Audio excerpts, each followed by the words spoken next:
ইরানের দুটি পারমাণবিক স্থাপনায় হামলা চালিয়ে যুক্তরাষ্ট্র এগুলোর প্রবেশপথ বন্ধ করে দিতে পেরেছে, কিন্তু স্থাপনার ভূগর্ভস্থ ভবনগুলো ধ্বংস করতে পারেনি।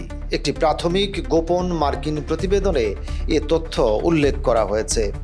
বিষয়টি অবগত আছেন এমন কয়েকজন মার্কিন কর্মকর্তা এ খবর জানিয়েছেন।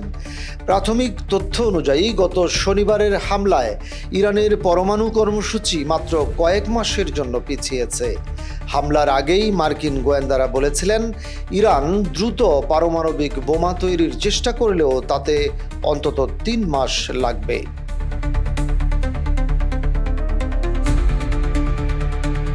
তবে যুক্তরাষ্ট্রের বিমান হামলা ও ইসরায়েলের বিমান বাহিনীর কয়েকদিনের হামলা শেষে মার্কিন প্রতিরক্ষা গোয়েন্দা সংস্থা বা ডিআইএ এর ধারণা, ইরানের পরমাণু কর্মসূচির অগ্রগতি শুধু 6 মাসের কম সময়ই পিছিয়েছে।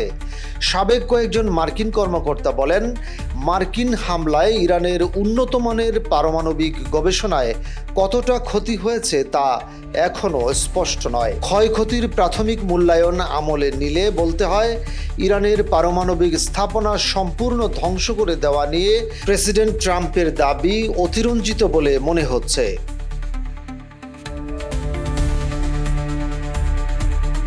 এ হামলা নিয়ে যুক্তরাষ্ট্রের স্থানীয় সময় গত মঙ্গলবার কংগ্রেস সদস্যদের ব্রিফ করার কথা ছিল এবং তারা এ মূল্যায়ন প্রতিবেদন নিয়ে প্রশ্ন তোলারও প্রস্তুতি নিচ্ছিলেন, কিন্তু সেই ব্রিফ অধিবেশন পিছিয়ে দেওয়া হয়েছে। আগামীকাল বৃহস্পতিবার পরবর্তী তারিখ নির্ধারণ করা হয়েছে। প্রতিবেদনে আরও বলা হয়েছে, হামলার আগেই ইরান তার সমৃদ্ধ ইউরেনিয়ামের বড় অংশ সরিয়ে ফেলে। এতে হামলায় পারমাণবিক উপাদানের খুব সামান্যই ধ্বংস হয়েছে।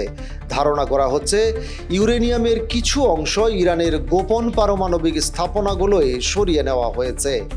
কয়েকজন ইসরায়েলি কর্মকর্তা বলেন, তারাও মনে করেন ইরান কিছু ছোট ও গোপন ইউরেনিয়াম সমৃদ্ধকরণ কেন্দ্র গড়ে তুলেছে, যেন বড় স্থাপনা আক্রান্ত হলেও কর্মসূচি চালিয়ে নেওয়া যায়।